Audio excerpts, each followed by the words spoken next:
We've seen some examples from Orange Spain in terms of what they're doing in the market.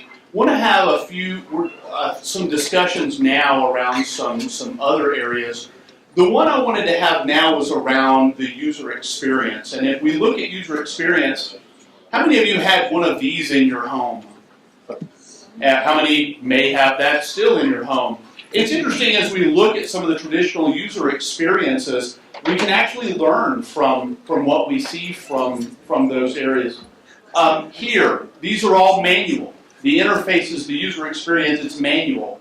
It's hardware specific. It's device specific.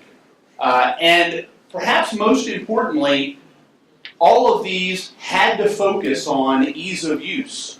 There was no FAQ whenever these all came out and people were using these. And the cost of teaching people, you couldn't go really teach people. It had to be self-explanatory. And if we look at today's user experiences, very different type of experience. So now it's no longer analog, it's digital. It's no longer device-specific, it's multi-device. It's no longer, interestingly enough, it's no longer as easy to use perhaps, because now we're balancing complexity with ease of use and how we do that. It's more portable, more personal, more adaptive, more innovative, and also it can be monetized in ways that user experiences couldn't be before. The chart that I have here, this is looking at pay TV feature use, and you can see that along the bottom, the different types of discovery or the different types of usage there, ranging from remote programming of your PVR to a search feature in the program guide. And so what we see here is these technologies are really emerging now among operators, with search being the most common. The red line, however, that's the percentage of people who do use it that use it on a weekly basis. So what we can see is once consumers actually discover these technologies, they integrate them into their experience very quickly. And so it's a matter of awareness growing and availability growing. This is a chart where we ask consumers for the TV apps that they use, so apps on a mobile phone, smartphone, or on a tablet. What things are you doing while you're on these apps? And it's interesting that by the way, I know I see some people raising up cameras, and I've gotten this question all day. Yes, these slides will all be available to you, and they will be emailed. Efrat will be emailing them out, so you can save those megabits on your camera because we'll be sending. If you want to take a picture, fine. I'll even pose if you want, but they are going to be available. But here you can see it's interesting at the top, discovery. That's what's the most important aspect there, is checking TV listings or searching for TV-related information. The other things that are on here, social interaction. Look how high that rated. Searching for ad-related information, so monetization in advertising. And then some of the functional areas like remote DVR programming.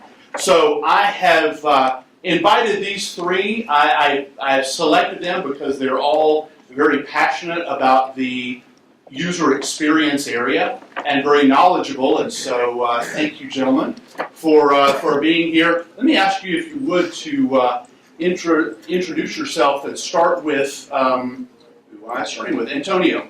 Could we start, and I think this is Antonio's, it's not Antonio's. No, it's not me. It's, there we go. Olivier, we'll let you start. You have the video. Sorry, does that work? Yeah. Oh. No, that's not me. So yeah, what I wanted to share with you was a video of an application that we've just launched with Game of Thrones Season 4 that is actually a second screen experience. So it started 7th of April. I'll talk later about the rights that we have, because we have exclusivity first window with HBO series. So we've developed that application that basically synchronizes through fingerprinting with the show. Either you watch live or in catch-up. You have quizzes, you have games, you have an interactive map. You can connect with your fans by actually sharing some tweets, Facebook, and so on. So this is the interactive map that you've got here, so you can understand where on this complicated Westeros territory you are and who is where. What else do we have? We have here something that we've done together with Access Orca, which is give you all details about the cast. So that's free live and on demand. There is also an interactive map where you can see live tweets with Game of Thrones hashtags from all over the world. It's quite funny actually to see it. And we have a link to HBO Shop, so people can actually go and buy some HBO stuff, T-shirts, and so on. So it's all about a fan's experience, and I'm not sure. This is not the final experience. I think we're still learning. To be frank, this is the second experience we're having. We started with a French soap called Plus Belle la Vie, which is a daily 20-minute show, and we experienced difficulties to actually bring value to the customer on a daily basis. And we've learned that the content actually brings a big value to this experience. So what we wanted to do here with Game of Thrones and OCS is actually a channel of 4 live cinema and series channels, plus on-demand contents available for 30 days. It's really very premium rights. We have all those shows are available US plus 24. We have all the series and all episodes are available as well. But we thought we need to engage further our customers, number one. And what we wanted to do, and I think we've managed that already, is to associate OCS with Game of Thrones. And we've really succeeded doing that at this moment. So we're going to expand this experience. It's really a first try. We're going to try and do it with other series. What we're trying to do is engage the customers during the broadcast, but also before and after, which is a big challenge because what we're talking about is actually extra content to be delivered to the customer. We're not here selling anything to the customer. We're trying to bring in more value. And by bringing more value, we're of course interested in getting information from him. What he likes, when he likes, what he consumes, when he consumes. So obviously our interest there is to cross our data usage with this social usage that we're collecting to actually learn more from our customers and eventually be more accurate on what we propose to them ultimately. Interesting. As you spoke, I actually wrote down 3 questions, so I want to come back to a few things that you talked about. Now let's move on. Antonio, can we get on to you? And I love the look on your face when I said video, and you're like, video? No. So tell us a little bit about what you're doing at Deutsche Telekom. So I'm responsible for innovations in the international TV business. So thanks to Olivier that was introducing what I'm building in theory in my research, because as innovation I'm doing research. The concept is that today as Innovation for Deutsche Telekom we are working on something that internally we call contextual mashup.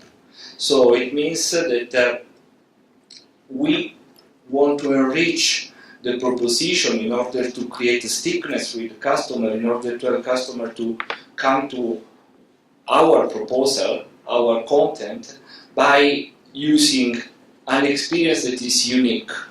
And contextual means that you can use a number of screens and a number of devices, because today we cannot ignore that the people is using a second device while watching TV. And keeping the context. So Olivier was showing that it's possible to synchronize the second screen and the tablet to get some kind of extra information in the moment you are watching the main show.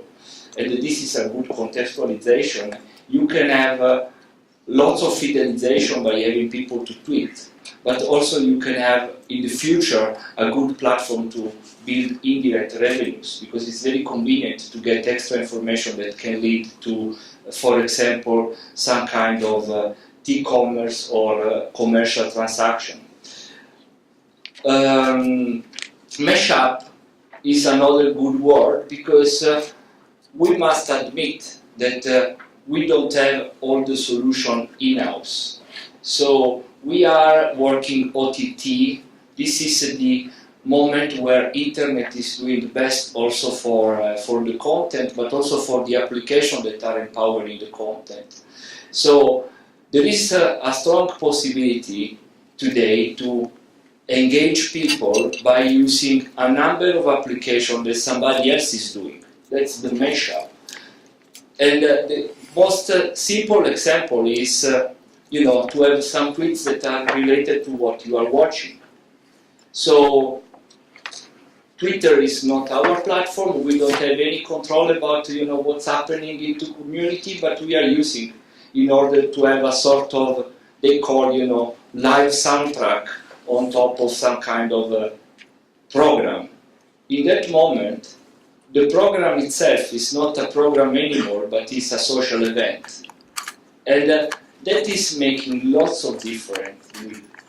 And the loop continues. So the idea we have in mind is basically to help people to discover, to recommend, in order to have also the menu highly simplified by the recommendation. So cutting away the information that I'm not really interested.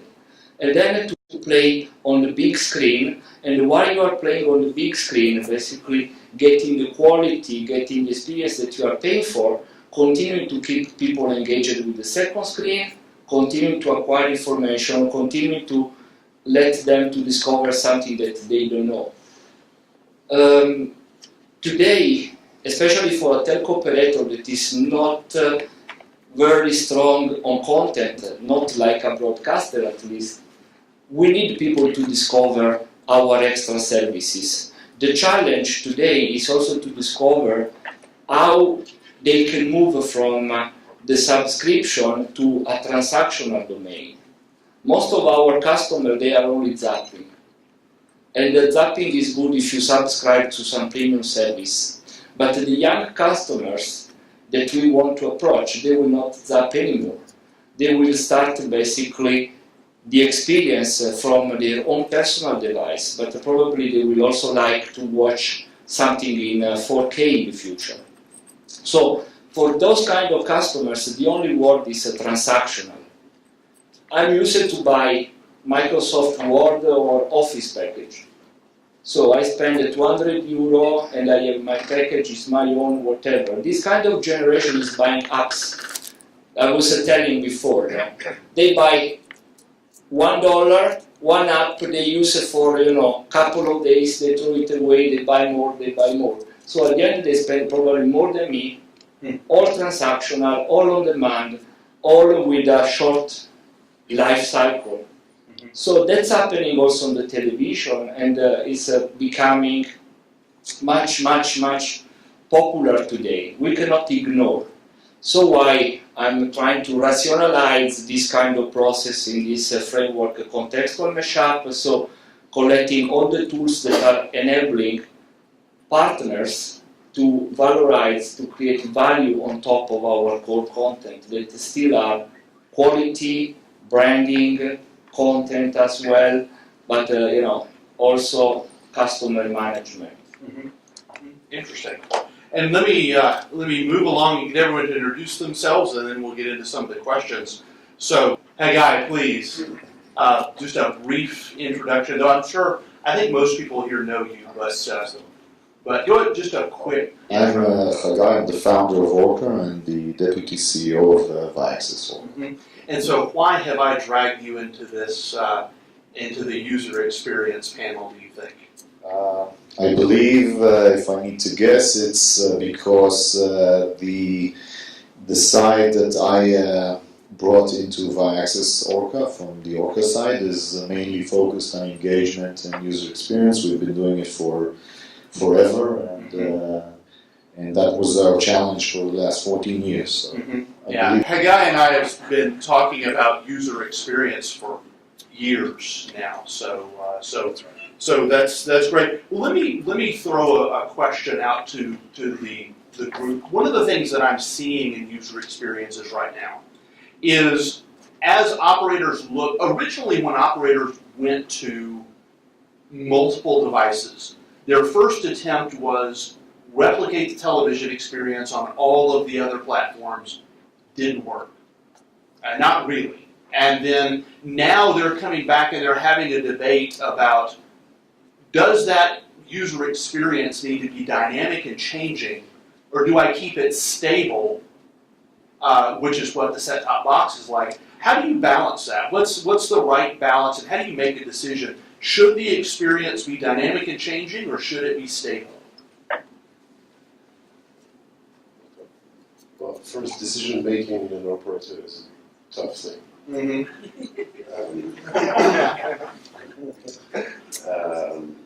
I think we are in a situation which is a bit schizophrenic, where in one way we absolutely don't want to scare our existing customer base, which in most instances, you've shown on the figures on the TV, is an aging population. But then we are desperate to catch the young generation that seems to be very attracted with OTT services. So we are in the middle of both, and we're trying things on the other screens, because anyway, we're not very agile on the main screen. So I don't think there is a right way, but I think there are probably small paths or step-by-step approach that needs to be taken, where we need to test things. We need to modify the way we do it, and we need to do it with different target groups and evolve with time. The problem with that is, again, decision making and the way the agile ability an operator has to develop those user experience, and that is a real challenge at the moment. That's what I feel. Sure. You look like you were about to say something. Yes, I think that we sell with the television, we sell emotions and information. So this is what the people is willing to pay, this is what we are doing. So we don't sell confusion. So it's not an iPad that you have a number of icons, this is a personalized experience, and an experience that you can even share, but it's an experience. So it's important to keep a user experience that is uniform in the way to navigate, and also flexible and dynamic enough to show something new. So I see a framework in the future that is, keeping the usual way to navigate, but is hosting a number of different applications showed in their unique values, but still in a way that is unified navigation. If you buy a Samsung television today, for example, you have a number of different icons, and each one is leading to an application that is having different color, different look and feel. So it's confusing, and usually after people try the application, they don't come back. We want people to come back, but we want people to come back because they find something different, but the user interface should drive them to find the different in terms of emotion and information, and not in terms of colors and menus. So let's have the website from Apple. The framework is always the same. the home page and the content page are constantly changing. So this is an example on how to maintain a sort of basic framework that is having people to recognize the way to access the content, and then having people to explore something different all the time. It's So not easy, by the way. Absolutely. Well, that's one thing that Olivia was talking about is the decision process and how you go through all that. So, Haggai, you work with a variety of different operators around the world. What are you seeing in this area? So maybe it's helping solidify what Olivier said, which is not much.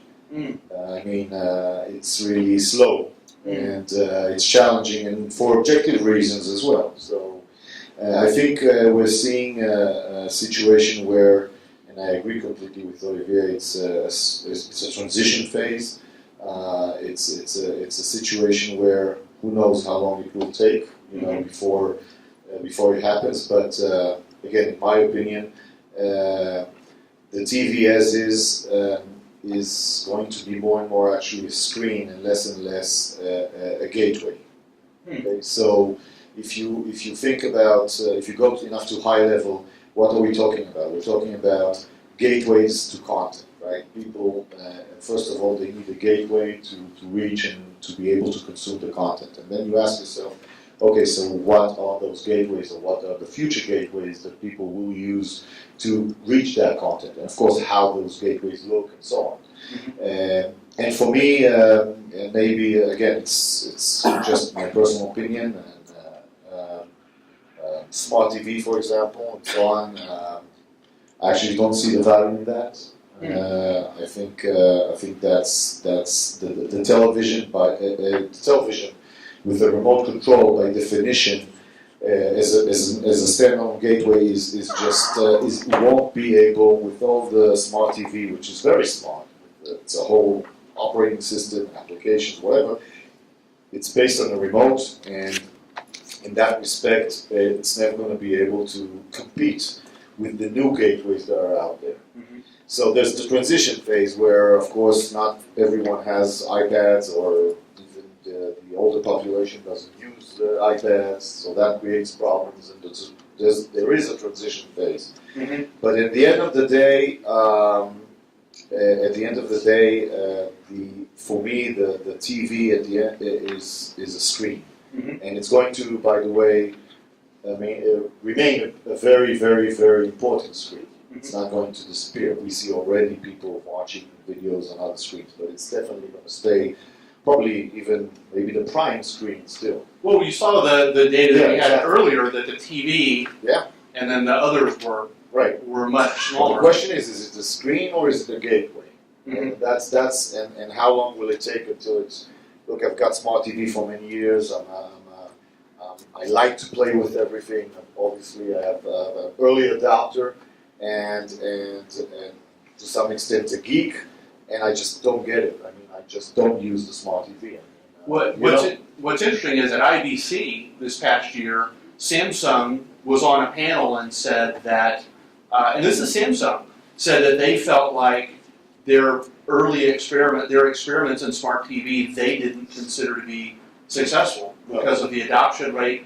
They also said that they felt like that there were too many apps, that consumer choice and how they found those apps was a real challenge. So at the end of the day, I'm an actual user. That's what I like this.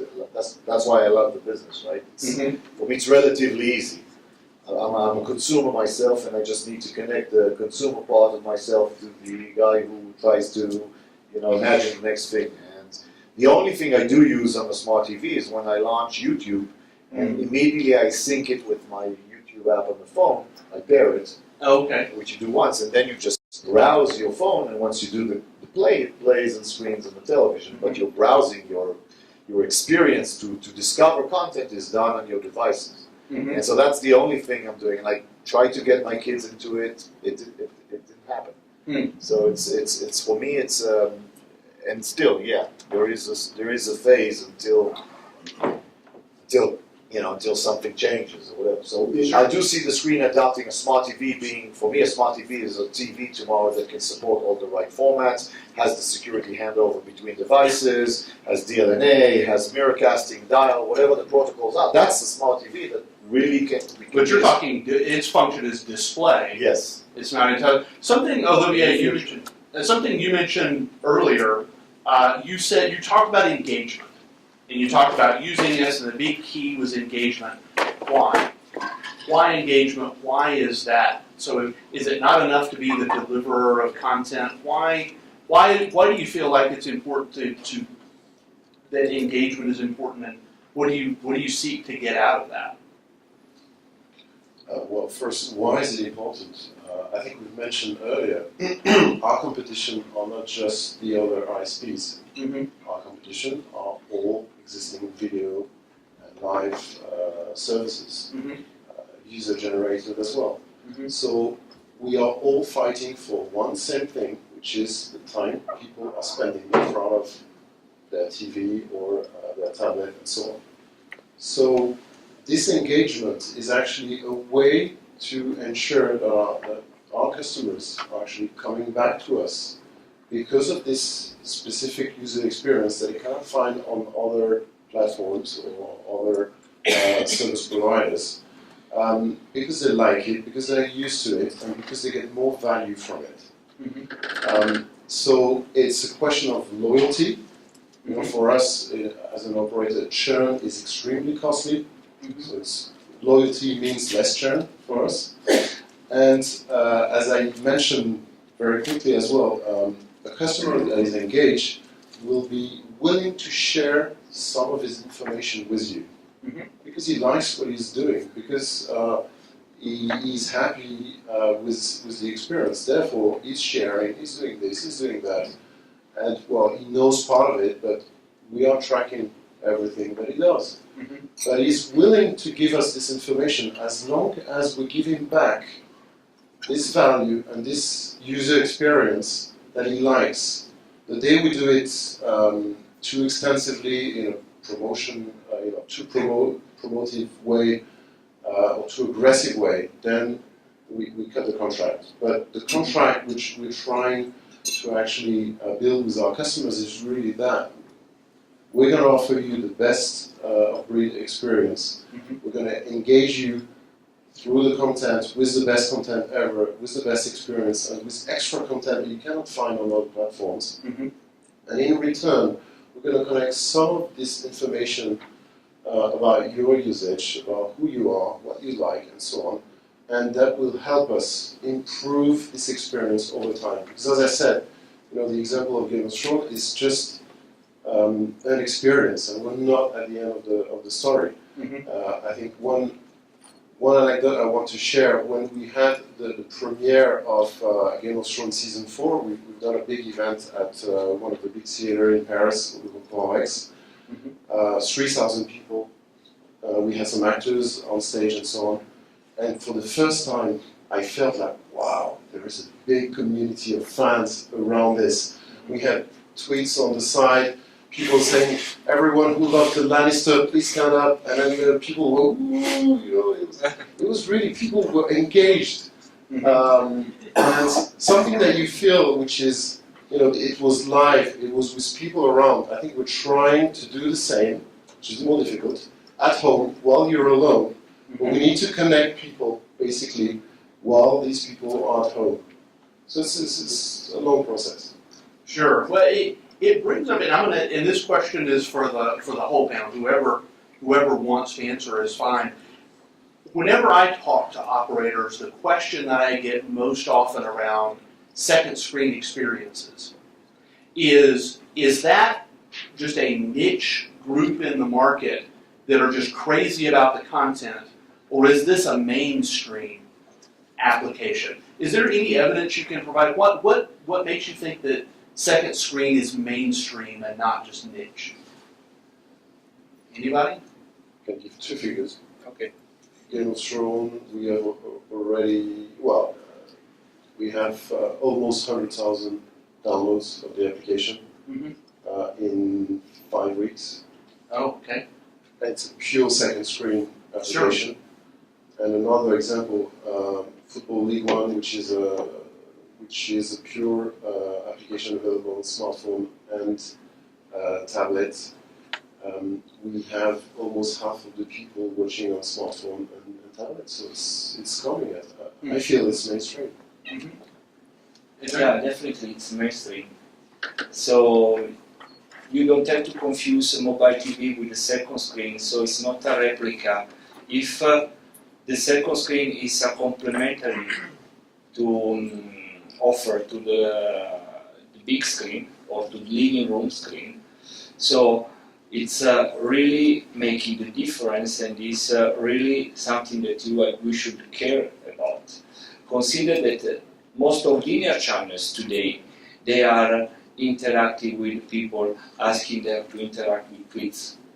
And this is the typical second screen application that is really over the top, because it's not using any special application, not any dedicated network. You know, they are using tweets like they were using SMS before.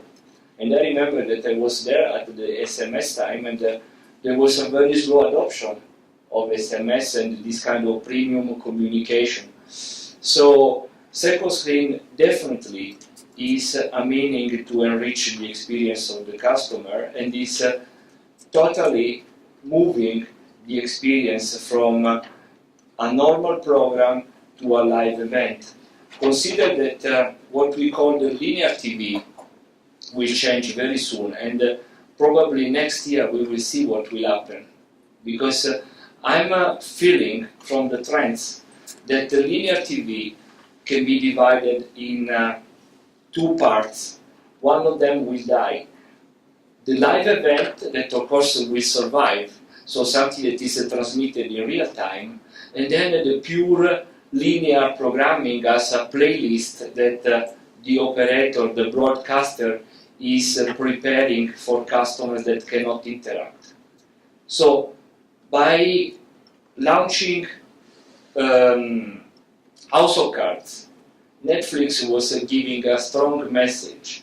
The message was, I will never do linear channels as you imagine today. My linear channel is a serial that you can buy and you can watch in a sequence, exactly like a linear channel, but when you want. So you can buy one episode at a time, you can have a binge watching, you can watch everything in one night. This is my linear channel. This is the linear channel for the internet. Mm-hmm. So this kind of approach will shift to the mobile, second screen, and the companion device, lots of interactivities. And we'll move the value of the content on the big screen. A big screen is not a menu collector. Big screen is your own cinema. When Samsung calls smart TV, I don't feel that the term smart is appropriate, because smart is something that make easy to use and make the computer that is inside the TV simplify my life. And every time I turn on my smart TV, it's always updating the software, and if I launch something I have to wait, and then the color is changing and I don't know how to interact. So, and then with the remote control, I have to put my username and password. It is something crazy. So I don't feel that I can call it smart. Smart is, some TV that is interpreting the way I use the zapping, and is doing something better, using lots of intelligence, and make me feel happy. Otherwise, I have my smart device that is my tablet or my smartphone. Mm-hmm. That is really smart when it's communicated. Mm-hmm. And obviously the tablet, part of its success has been the user experience around the tablet. It's fairly easy to use and got more real estate than the phone. As you were going to say? Yeah. Mm-hmm. Again, it goes back to what I said before, which is, what is a second screen? Mm-hmm. I mean, if I'll give another example of what I said before, which is already happening, at least I use it in my house. So I've got a Chromecast in my TV, and I've got Netflix, and now it's fully, not from the beginning, but it's fully, it's fully synced. Mm-hmm. So why am I going to look for remote control and try to find out what to watch on the TV where I can pick up my tablet, I browse or I discover or I engage through the tablet, and the minute you do play, it just flings it to the television. So what is the first screen? Mhm. Is it the one I'm watching the content on, or is it the one I'm discovering the content from? Mhm. So in that respect, I'm not sure whether it's, I'm not even talking about the fact that a lot of people will be watching, of course, on iPads and so on, the video, but even if it's just a gateway, Mhm. who is the main screen? Mhm. Is the one you're watching on or the one you're engaging with? Mhm. So in that respect, I don't think they're competing. I think they're complementary to each other, and there's going to be various uses of them. And the channel is really, and we've been talking only about screens, but I'm not going to leave the panel. I'm just saying that for me, one Oh, step. fear not. I will let you. No, I'm just saying. I'm just saying that the whole screens are one thing, and the second is okay. Now that we've figured that one out, what is the user experience Mhm. that will lead to a successful engagement? Is every show going to have an application, and I'm going to have it's a question maybe to Olivier. I mean, if I like 6 or 7 shows, am I going to install 6 and 7 apps? That's a great question, Olivia. Does that mean that we're going to end up having, if I'm a consumer, does that mean for every show I need to go find and download the app, and that's the way that is that the experience I'm going to have, is execute? Well, we're trying not to. We're trying to have one single second screen application Mm-hmm. where you will find your best, your preferred series, and Mhm. therefore you'll have a similar experience but from one single application. Now, is that experience going to be concurrent with the broadcast for the program, or is it going to be something that can be experienced on PVR if it's time delayed or on demand? It should be an all, because right now, I mean, we have to adapt to our consumers' habits, and Mhm. they're watching part live and part as a catch-up service, so it should be available on all. Interesting. Something else you mentioned was using that and then being able to sell other services. We've heard that other times today, that in a perfect world, consumers would finish that, and then through discovery, through something, there would be something else, another option to either purchase or from content that they've already purchased and have available. As a consumer, as I look at that experience, how do you keep that from becoming like your nickel and dime? Like, if I'm using your app, all you're doing is selling me stuff all the time. You see what I'm saying? How do you monetize that app but don't have the consumer feel alienated from either overexposure to ads or being sold something all the time? Well, we're not talking about, ad banners and push notifications with, oh, by the way, you forgot to go and see the shop. Mm-hmm. Right now, we're talking about the first thing we've done was really a link to HBO Shop. Mm-hmm. So it's just a way for fans, because we know they're fans. If they are here, they're fans of that particular series. Mhm. Therefore, they might be interested in that. But we're not putting it, up front to them. There is a link. If they want to go there, they can. Mhm. And we also, through the quizzes that you've seen, they can actually win some of those goodies and so on. So, Mhm. so that's one way. I think. Pure selling is indeed dangerous. Mhm. We're more into, by the way, did you know that this is happening? Or did you know that there is another series that you might like Mhm. that is similar to what you like or what you've watched so far? Mhm. So I don't think we're in direct monetization in fact, go and buy something now. Mhm. For us, again, to keep a customer loyal Mhm. is about money. Because the longer it stays, our cinema series, they pay €12 per month. Mhm. So it's a big sum of money at the end of the year. So we want them to continue to pay that €12 per month, and they will do that if they consume not only one series, but 2, 3, 4, and they like it. Mhm. So it's more, a soft proposition to them based on content and based on what they like. So you help them to discover the hidden value in the subscription in order to keep them still on the subscription. Mm-hmm. That is making happy all our marketing guys. Mm. That they really believe that the subscription is the strongest one. Mm. Yeah, but that's good. The discovery is important because we should help the customers to understand that if they have 300 channels, if they are buying some premium, whatever, they can get more than what they were having in mind. Where were they attracted by the proposition? Mhm. And this kind of discovery should happen with the device because it's the only moment that the people have some kind of attention because there are channels that are making promos, but in that case most of people is zapping because it's mixed with advertisement, Mhm. so they don't really keep attention to the promos. Mhm. So that's a good way to help them to find the value of the subscription as well. Okay.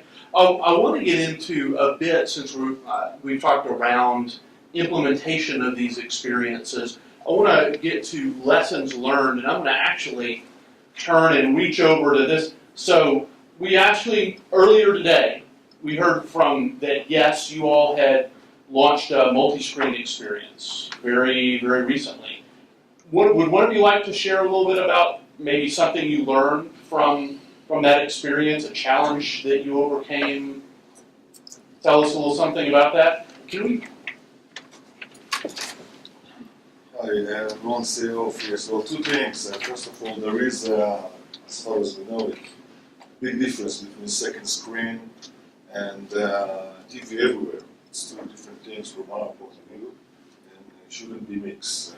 The first one, of course, is about involvement, engagement. Maybe the right thing to do is to give it a title of marketing efforts.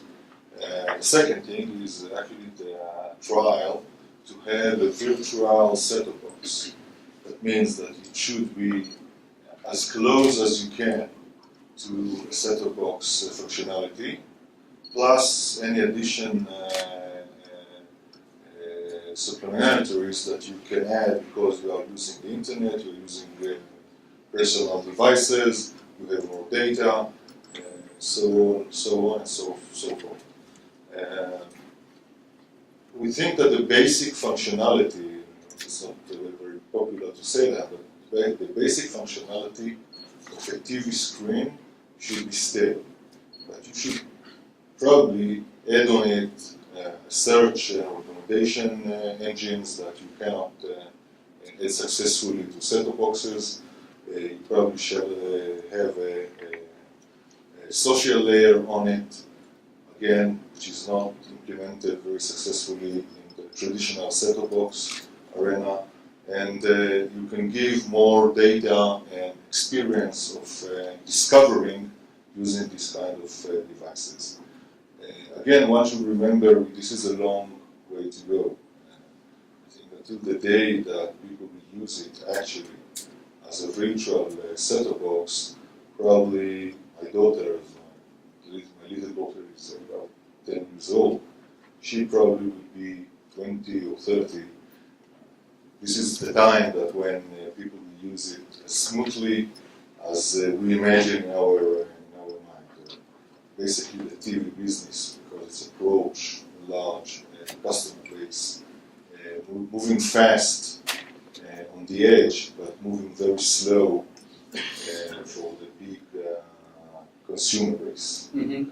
Well, that even gets back to what we talked about earlier about the stable versus changing and all of that. Yeah, please give Ron a hand. I actually didn't know that I was actually going to call him out. Let me ask, anybody else want to talk about their experience or their approach to second screen or to the user experience? No? I can. Oh! Oh, is it looking back here? Please. Because before I was responsible for mobile television for Hutchinson, and it was really 5 years ago. Mhm. And so we found that the usage of the second screen, because we were only looking to the second screen, was really not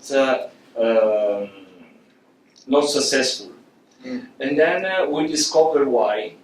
Because the idea of the marketing guys was to move the linear channels to the second screen, and the people was not using them because they were only draining battery, because they will become nervous, because in the moment they were using the second screen as a television, getting the linear channel, they were using lots of bandwidth, and maybe they were catching up with the advertisement for 5 minutes, and then they were obliged to shut down because it was a sort of casual watching.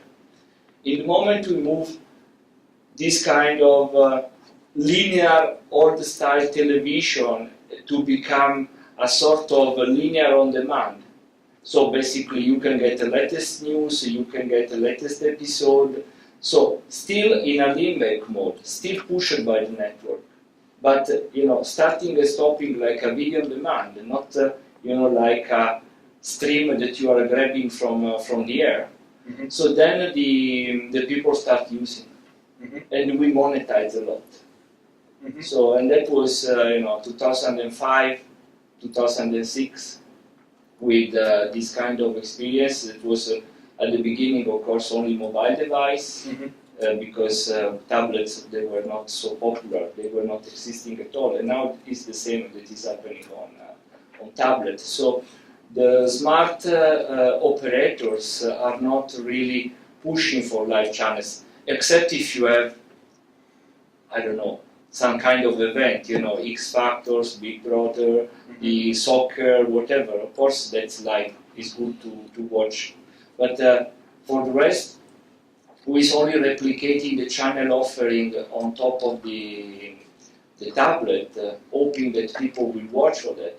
Then they have to take care that people will not waste the battery, they will not start watching a program of a couple of hours because they have only half an hour, and they will not start watching a program if they understand that the battery will terminate. So there are lots of factors why people is not really willing to have a set-top box replica. And last one is that really with the €5 more, you can ask the operator to bring one more box at home. So that's also, if you want a second box, you can have a second box. You don't need your device.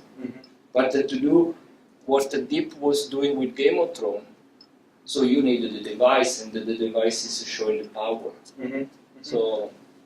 Absolutely. Let me ask, and as we're getting towards the end of our time here, I know it goes so fast when we're up on stage. Let me ask Hagai and Olivier, with the implementation, what big lessons did you learn in your implementation, like that you wish you'd have known ahead of time, or something, a lesson that you could pass along to others who are looking to implement their own solution? And for you, Hagai, lessons that you've taken from operators as they try and do implementations, maybe pitfalls that they run into, warnings that others might avoid. Whoever wants to go first. Implementation is Philippe, no? It's not me either. We just do make noise. We leave to Philippe to Okay. the headache of If you want to implementation. hand it up, if you want to recruit Philippe to come and talk about that, that's fine with me. Yeah, that's the outsource. No, I think one of our challenge was on the content side, because what you don't realize is to create this experience that we've shown, we are actually receiving high definition pictures from HBO. We're receiving the script. We're receiving the video like 5 to 10 days earlier than the broadcast, and then we need to build a whole experience. And we need to build something that makes sense to the consumer. And that is with the right positioning of this of the series of OCS and everything. So there is an extra work to be done and attention to be done. So and and it puts some pressure on the team because it's an extra editorial work that needs to be done. Mhm. So it's not just something that happens. Mhm. You need to put more effort into building this experience. Mhm. So there are technical challenges, but there are also content challenges as well. Yeah, I guess that's something that I think a lot of people don't realize is the complexity. And then if you're talking about on a week-to-week basis, then not only do you have the complexity to deal with, but you have to set up some kind of process to be able to replicate that. Otherwise, it becomes unmanageable. Exactly. I mean, we've already had some comments from journalists saying, well, I kind of like the application, but by the way, I didn't really understand why you had this comment on this actor at this point of the show. So it's interesting because it shows that people are really paying attention to what you're providing to them. Sure. But then you need to put a lot of quality in what you're producing there, because otherwise they will turn out and do their usual multitasking. Mhm. And here you go, you lose part of the engagement. Yeah, that's absolutely right. That if you, it's interesting how you get something small can break the spell, and suddenly you've lost them, and they're off elsewhere. Hagai, as you've worked with operators, what are some of the lessons that you've taken away from some of the implementation, some of the pitfalls, some of the things that they're doing? Look, I think the main challenge for the operators, and I've been saying it for a while, is their adoption to the new world. And, we're not saying anything new. I mean, I'm trying always to figure out what did Netflix. I mean, Ron was saying about 10 years from now, maybe his daughter will use the iPad as the actual set-top box. Mm-hmm. These breakthroughs that happen in our space in television don't happen a lot. But if you take, again, it's the boring name of Netflix, but still, if you take Netflix, it's just a few years, right? And they have become, well, maybe now with mergers it's different, but in the Western world, the biggest operator in terms of subscribers in the world in a few years. So, what happened? What did they do that was so successful? That made them the number one operator in the US within a few years. It's not 20 years, it's not 15 years, it's just a few years, right? And with older content. And with not the best content available. And for me, that's user experience. And by the way, for me, bundled into user experience is also the most business model. I mean, subscription, it started from DVDs. What did they do to Blockbuster?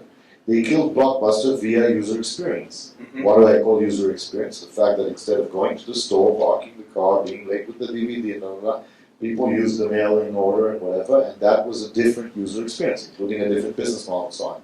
So what I'm saying, so when I look to the troubles of implementation for operators, and not just operators, but even more operators, it's the new age kind of features or everything that's coming in. But I think the good news is, and this is where I think there's still a place for the next case, because I think with all that's going on, the social layer, the multi-screen, the network PVR, the content rights, is the TV, the combination, the talking between TV and second screens, no one has cracked it yet. You know, no one has yet to crack the right user experience. How do all of these fall in to a simple, cool, and good user experience that allows for all of these to happen, right? And that's good news, because that means it's still an open race. And therefore, and cracking this is the challenge of not just the operators, but in general. And the operators coming with their advantages, and the internet guys or the over-the-top guys or whatever are coming with their advantages. Each has his own disadvantages as well. And I think the one to see both worlds and really find the path that brings all of these together in the right way will really be the one to crack it again. So Netflix did it once, and I think we're still in the still before the next one. Well, I think if there's a company that helps prove that lesson, Google TV. I mean, if you would think anybody would be successful, you would think Google would come up with a way to be successful, and yet Google TV. I mean, they had all of the pieces, they had all of the revenue, they have all of the innovativeness, and yet they weren't successful. So and Netflix and other Roku. And even Apple, Yeah, Steve Apple. Jobs said that. Yeah. You know, this market, this stuff, he hasn't cracked it yet or whatever. Yeah. You know, so it's you're right. I mean, it's exactly that.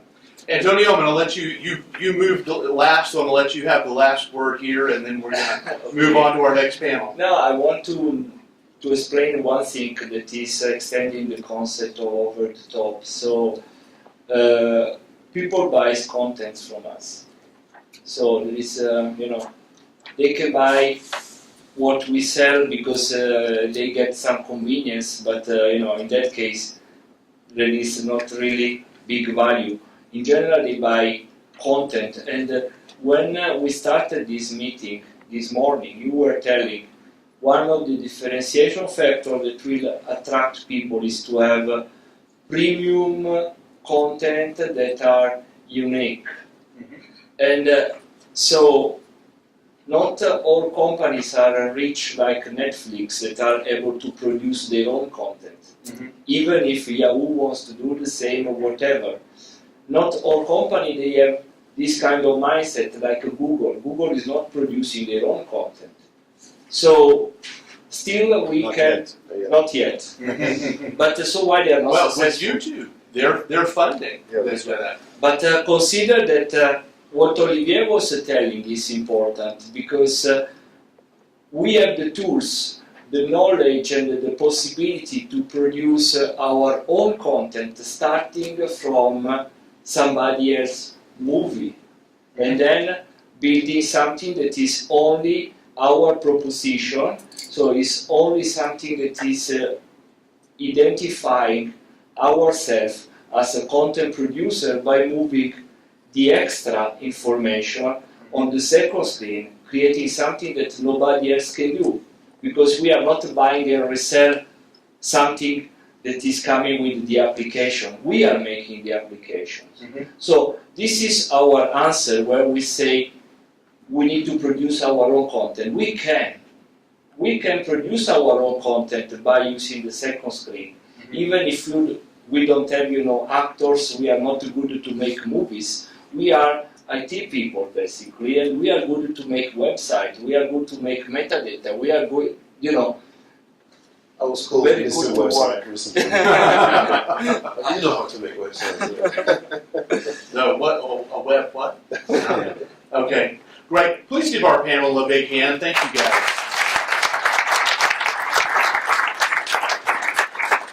And I'd like to